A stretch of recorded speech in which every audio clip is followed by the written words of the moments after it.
এটি M1 গারানদের উত্তরসূরি, যা জঙ্গলের আপদ হিসেবে তিরস্কৃত হয়েছিল, কিন্তু আফগানিস্তানের পাহাড়ে ধ্বংসাত্মকভাবে কাজ করা একটি পুরনো যোদ্ধা।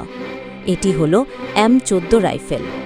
1950-এর দশকে মার্কিন সেনাদের হাতে M1 গারান তখনও গরম ছিল। দ্বিতীয় বিশ্বযুদ্ধে লড়ে আসা সেই নির্ভরযোগ্য পুরনো বন্ধুর মতো ছিল এটি। কিন্তু AK-47-এর স্বয়ংক্রিয় গুলির মুখে এর অর্ধ স্বয়ংক্রিয় ফায়ারিং রেট শেষ পর্যন্ত ধীর হয়ে যেত। 1957 সালে M14 সময়ের বাঁকে এসে হাজির হয়। এটি প্রথম দেখাতেই এর দৃঢ়তা প্রকাশ করে। 2.5 কেজি ওজনের এই রাইফেলের মধ্যে 7.62x51 মিলিমিটার বুলেট ধারণ করা যেত। 1000 মিটার দূর থেকে এটি ইস্পাতের প্লেট ভেদ করতে পারত। টার্গেট রেঞ্জে এই নির্ভুলতা একজন স্নাইপারকে বিস্মিত করত। 100 মিটার দূরত্বে 3টি বুলেট একই ছিদ্র দিয়ে প্রবেশ করতে পারত। ভিয়েতনাম যুদ্ধে যখন মেরিন কর্পস হামলা চালাত, M14 semi automatic single shot সবসময় দুর্গের মেশিনগানধারীদের নিখুঁতভাবে নিধন করতে পারত। সেনারা এটিকে লম্বা চোখের লোহার বন্ধু বলে ডাকত।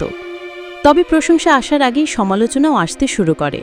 যখন মার্কিন সেনারা ভিয়েতনামের গ্রীষ্মমণ্ডলীয় রেইন ফরেস্টে প্রবেশ করে, তখন M14 দৃঢ়তা বোঝা হয়ে দাঁড়ায়। এর পুরো স্টিলের বডি এবং স্টক আর্দ্র জঙ্গলে জলীয় বাষ্প শোষণ করে নেয়, যার ফলে এর ওজন প্রায় 5 কিলোগ্রামে বেড়ে যায়।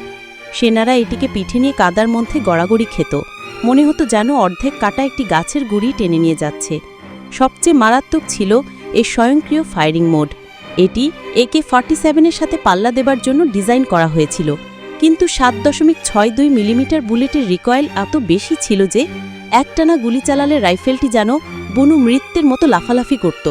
পুরনো সৈনিকরা মজা করে বলতো, পুরো ম্যাগাজিন খালি করলে বুলেট দিয়ে আকাশে পাখি মারা যাবে। এটি খুবই স্পর্শকাতরও ছিল।